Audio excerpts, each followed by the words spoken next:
आज़ादी के 75 साल मुकम्मल होने पर मुल्क भर में तिरंगा रैलियां निकाली जा रही हैं।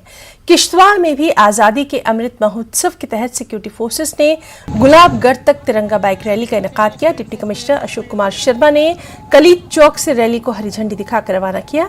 52 battalion, CRPF, CISF, Kishtwar police और बाइक के शौकीन नौजवान रजाकारों ने इसमें बढ़ चढ़कर हिस्सा लिया।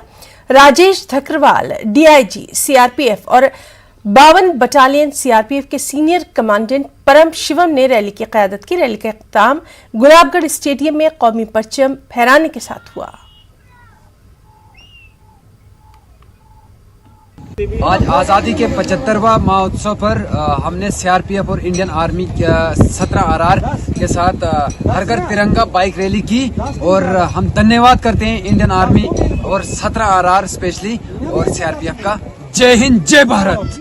देश की सीमाओं की रक्षा करनी हो या देश के हित में कोई गतिविधि करनी होती है, हमेशा अग्रसर रहती है और देशवासियों के साथ कंधे से कंधा मिलाकर खड़ा रहती है। इसके लिए हम उनका धन्यवाद करते हैं और हर युवा को ये प्रेरित करना चाहते हैं, बताना चाहते हैं कि जैसे प्रकार से हमारे आर्मी के जवानों में जो जोश भरा हुआ है, वैसा जोश अपने में भी भरें और अपने देश की आन बान शान के लिए खड़े रहे। जय हिंद, जय भारत।